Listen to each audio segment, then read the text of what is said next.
Ladies and gentlemen, please welcome to the stage the Executive Vice Chair of the Atlantic Council, Adrian Arsht.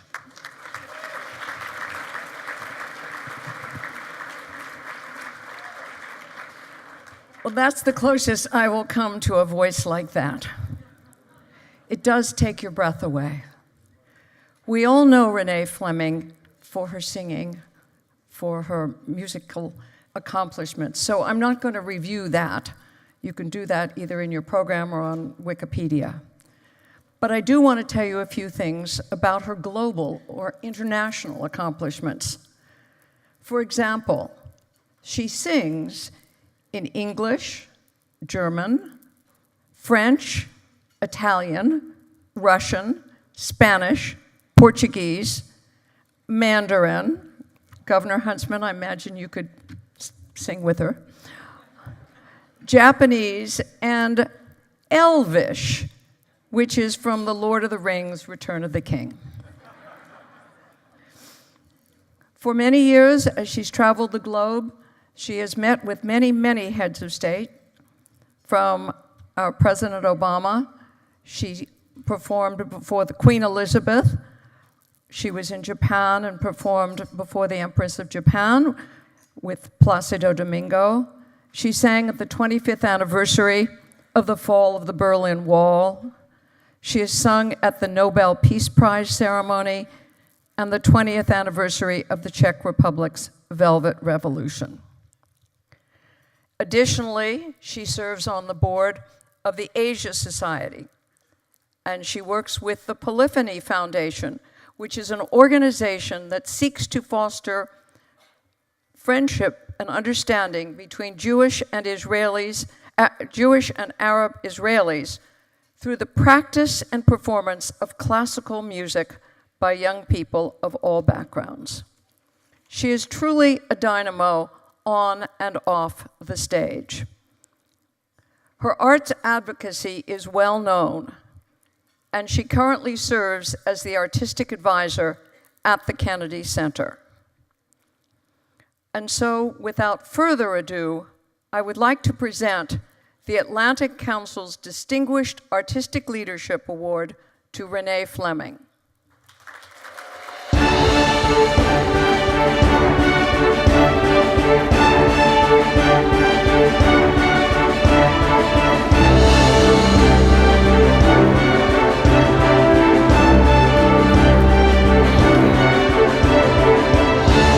So much, Excellencies, Atlantic Council leadership and fellow honorees and esteemed guests. Oh, it's truly an honor to be in your presence this evening and to receive this distinguished leadership award. I was thinking about what it takes to get on stage. It's mastering a very unruly instrument made up entirely of involuntary muscles, and we have to work hard to achieve a virtuosity that is typically unamplified, the voice. And with this mastery, singers tour the world. We are first in concert halls and opera houses, major capitals, and then to farther shores. At a key point in my education, I received inspiration from my Fulbright scholarship to Germany. Yes, please continue to support the Fulbright scholarship. It's so important. And being steeped in the language and culture of Goethe enabled me to begin to think about cultural history as the part of us that is noble, our higher selves. And because as classical musicians, we represent the history of music, we're invited, as Adrian just said, to the tables of some of the most illustrious leaders of our time. It became clear to me some years ago that artists practice a powerful form of soft diplomacy in these moments. And I'm gratified that the Atlantic Council recognizes the role that music and the arts can play in fostering international cooperation. And today, with the overwhelming amount of information we receive on a daily basis, messaging of important initiatives and ideas face an uphill battle. The bright spotlight of celebrity, the power of actors and musicians to reach the public about climate change, poverty, and health on an international basis is compelling.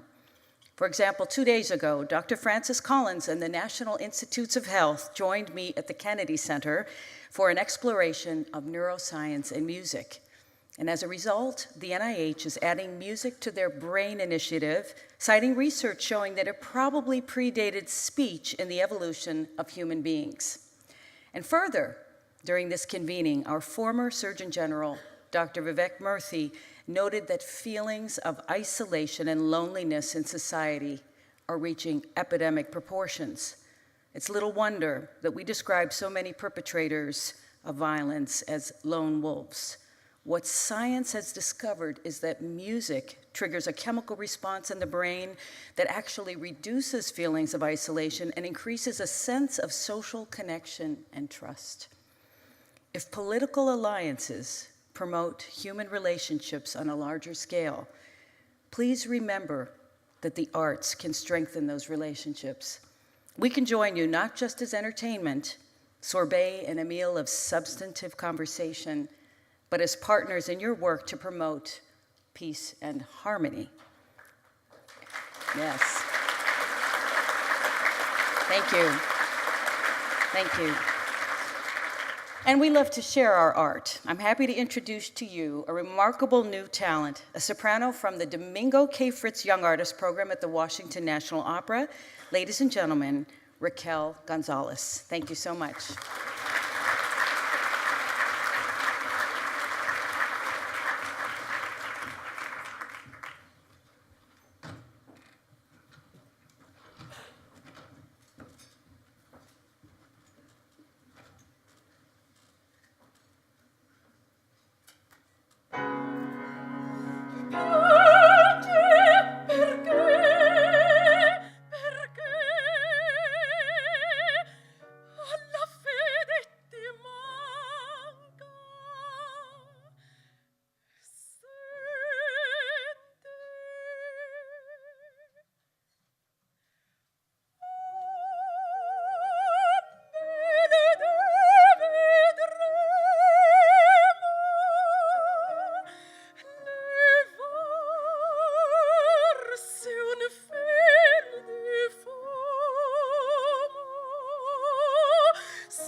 Risposta me ne starò nascosta celia e un po' per non morire al primo incontro ed egli alquanto in pena chiamerà